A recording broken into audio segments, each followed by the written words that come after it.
Alrighty, guys, so here we are again.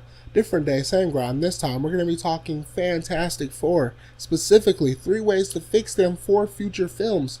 Whether that be in the MCU or Fox universe, it does not matter.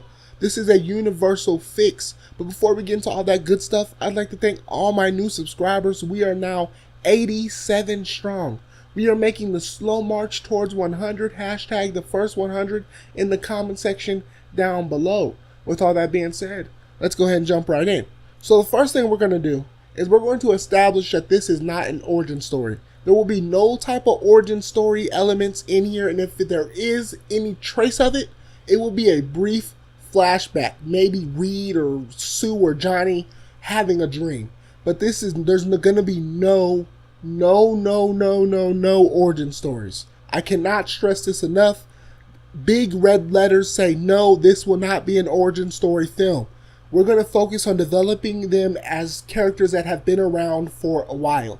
Maybe 5-6 years, and they're going to know their powers. They're not going to be masters with their powers, but they're going to know their powers. They're going to know how to work around them and what to do. They're going to be comfortable with them. Maybe everybody except for Ben at this point. And that's just where we're going to start the film. There's going to be no origin stories. The second thing we're going to do, and this goes to kind of the point number 1 a little bit, we're going to put in a villain that doesn't need a lot of development. We're going to put in maybe a Mole Man. So we can focus on the characters and then bring in Mole Man with his minions and get him out of there real quick. We're not trying to make a groundbreaking Joker level, Magneto level villain. Magneto is the best comic book villain ever. And I'm talking about freaking not McAvoy. I can't remember his name right now, but the one from I'm going off topic. Let me get back on point. We're not going to make a groundbreaking villain.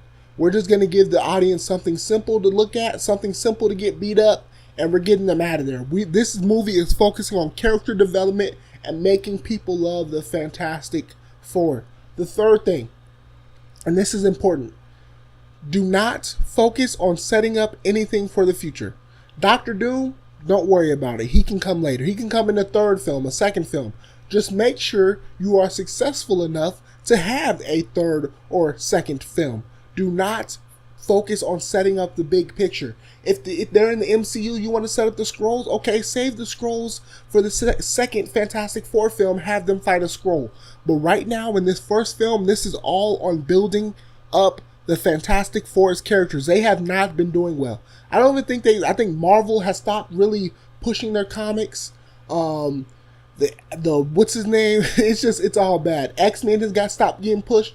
With these characters, if they're going to go into the MCU, we need them to be rebuilt up as classic, iconic characters. The first family, the Fantastic Four. We need the hotshot Johnny, We need the motherly figure Sue. We need the genius Reed. Maybe if you want to connect them, post-credit scene, you have Tony Stark calling Reed Richards for help. Oh, I know you've been in hiding for a while. You've been a recluse in your tower for a while, but I really need your help with this one. Or have Ben and Tony call him up. However you want to set it up. But the point of this film is do not set up the bigger universe with a whole bunch of extra stuff that you do not need in this film. That is a simple 3-way fix right there. I don't know if that was a proper way to phrase that. I don't know. You guys let me know in the comment section down below. But with all that being said, guys, this was a quick one for you. Let me know the 3 things you would do to fix a Fantastic Four in the MCU or the Fox universe. Like the video if you liked the video. Dislike the video if you dislike the video. I'll only cry for a little bit. And most importantly, subscribe. This is the one and only place for the most original superhero takes.